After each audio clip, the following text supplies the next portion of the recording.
I am using Marino's Park the Bus long ball. Ah, no. The student has surpassed the master. Now I have a new student.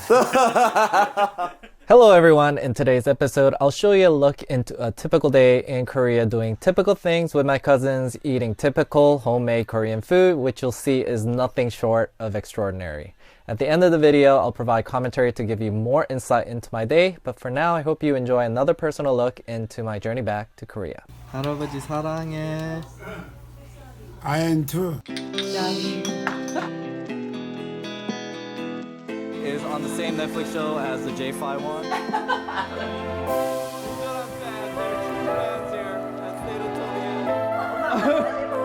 It's like I'm going crazy.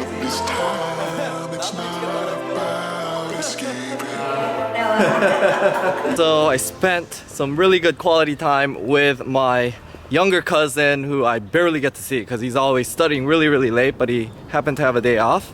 And now I'm heading to see my older cousin who actually lives really close to here. Korea takes urban jungle to a whole new level. So the address is organized by these dongs, they say, which is the apartment number. But I can't find it. It's so difficult, guys. Everything looks exactly the same. Okay, I found it. You know, Koreans actually sort of joke that these are chicken coops. Seriously, they're just like stacked on top of each other. But don't discount them because they're probably about $500,000 just for an apartment in here. And the $500,000 is actually quite cheap. If you go to somewhere like Gangnam, this like exact type of apartment will probably cost about $1 million.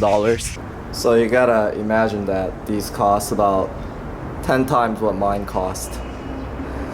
But I do like the lush greenery. Oh, the area is actually quite good, unlike most areas of Seoul, because this is sort of on the outside. Oh, look at those guys! 예림 밥 먹고 갔어. 집밥 part 2. 예림이랑 나 먹었어 나는. 너무 배고파가지고. Oh my gosh, guys. So my cousin is from my mother's side, so slightly different flavors, but it's delicious. By the way, this is the thing that I actually like over the pig's feet. This is just called 보쌈. 이게 삼겹살이죠? 삼겹살 아니지. 뭐예요? 이게 뒷다리살. Oh, okay. So this is apparently the back part of the pig's leg. 이렇게 많은 거고 상품도. So I was curious what this is. I thought it was like orange peels or something, but these are lotus flower stems. I've never seen anybody eat this, but apparently it's full of nutrition.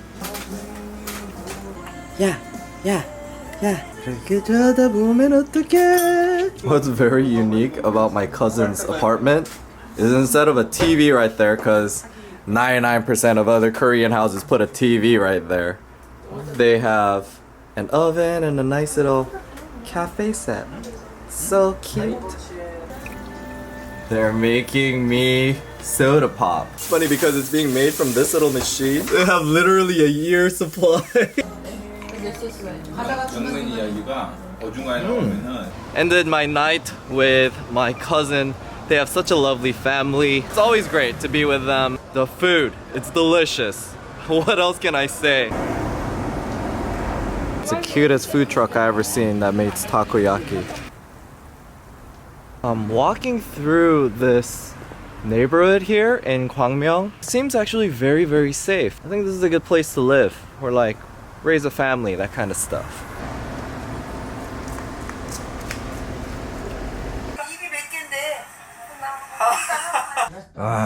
Look at this, guys. This is super fortunate that all the women in my family know how to cook delicious foods. But my grandma definitely knows how to cook the traditional stuff the best. This is actually my favorite dish. That's why she cooked it for me. It requires a lot of work, and nobody else can get it to taste like my grandmother.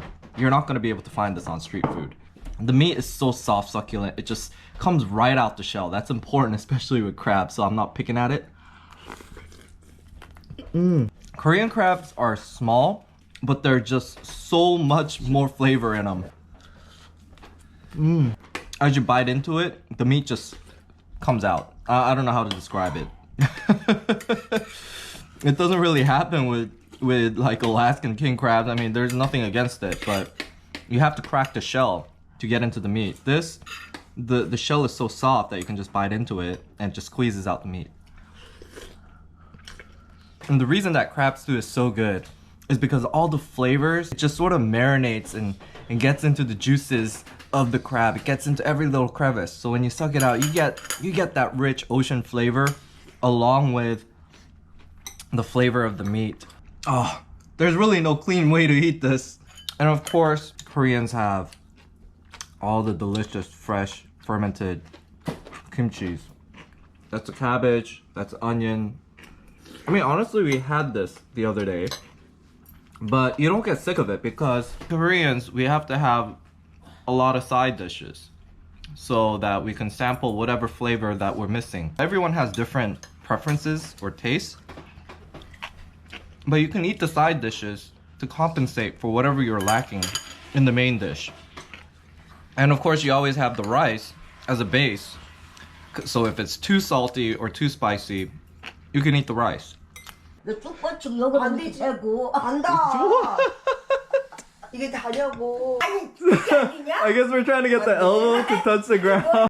이 할머니. Oh my gosh, it looks simple, but we can't get it to touch.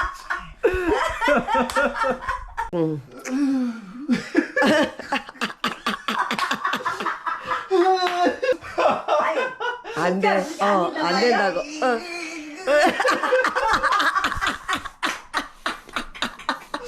오빈이랑 같으래. 안 돼.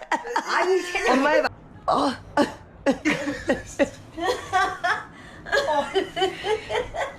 엄마 다른 거래 어차피 안 돼. 안 돼. 이거 좀 걸리고야. 야, 이게 쫙 걸리고. 안 돼. 야, 뭐 세상에 그렇게 안 되냐? 바지. 안 돼, 안 돼. 이렇게. So I hope you enjoyed that series. I know a lot of it is based around food, but one of the greatest things I enjoy while being back in Korea is the food. And particularly in my later years, I've come to grow more appreciative of house food, or chipap as we Koreans call it.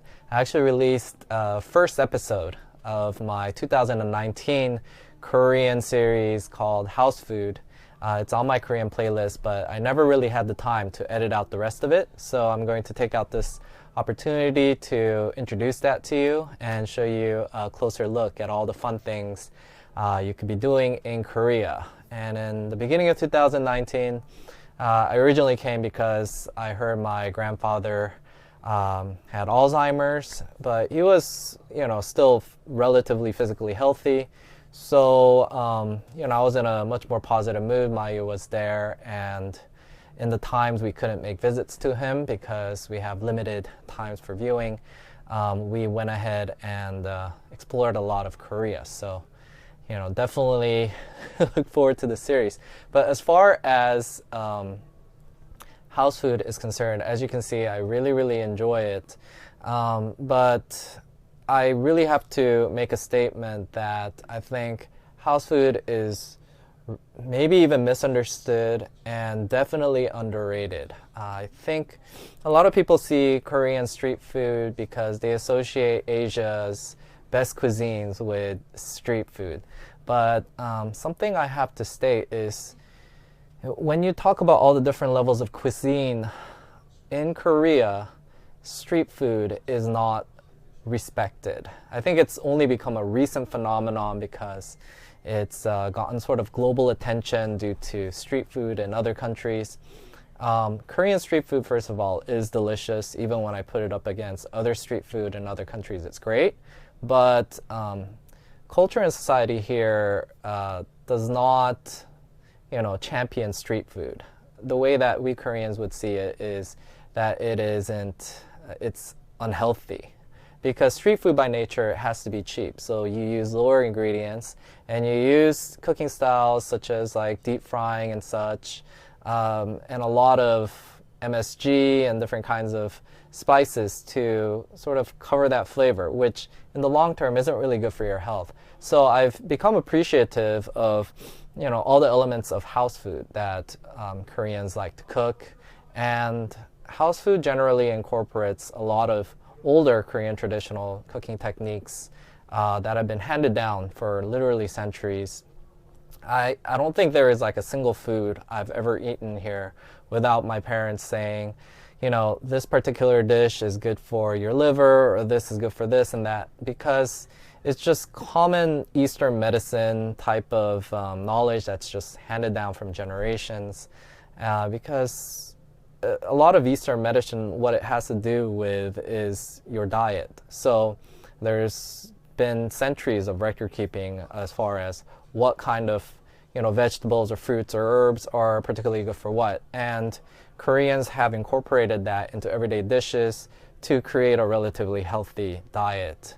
And I think it's significantly different than maybe Western mentality of what a healthy diet is because it's more based on modern sciences, more on a caloric basis, or as of late, maybe it's more based on idealism, such as, you know, you can't eat animals, it's got to be fruit, plants, etc. I think Korean cuisine is just balanced. There's no biases against, you know, like significant biases like beef is bad for everything. I mean, this beef is probably not the healthiest, but there's good elements of it, etc. So when I'm back in Korea, I try to definitely try a lot of these cuisines.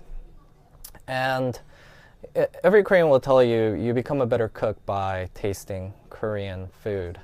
That's relatively true for pretty much any cuisine in the world, but particularly Korean, because I think it's only a recent phenomenon where people are now starting to make, how do you say, ingredients and formulaic processes for making Korean food. But Korean food generally, if you ask anybody who's like just really cooks it on a regular basis, doesn't really have like ingredients and like formulas, recipes, that's the word I'm looking for.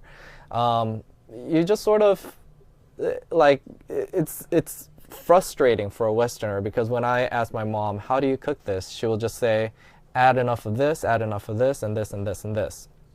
And that's because Korean cuisine is designed just like how I explained how we eat Korean food, is designed with the individual and their preferences in mind. So you learn how to adjust certain parts of recipes to suit your taste. Now what that means is generally what people know of Korean food is restaurant or street food. And generally in restaurants and street food, people are, first of all, on a budget, so they're using lower ingredients, so they increase a lot of the spices than you would with regular Korean cuisine. But number two, most of the time you're just hanging out, and it usually goes hand in hand with alcohol. So when you're drinking things like soju and like sweet alcohols like rice wine, etc., they tend to up the saltiness of a cuisine to complement that. So I think I really want to introduce Korean cuisine, but not in a recipe formulaic way. And this is the whole reason I had to start shooting a lot of the foods I'm eating at home. But definitely that was my plan. But at the end of the day, when guests come over, and I was just visiting at that time, you know, they tend to take you to and treat you out at very popular restaurants and such. So I think the rest of the series ends up being that. So I hope you look forward to it. But whatever the case, I hope you enjoy this and the previous vlog I released many months ago called House Food. A deeper look into Korean house food, or chipbap as we call it here.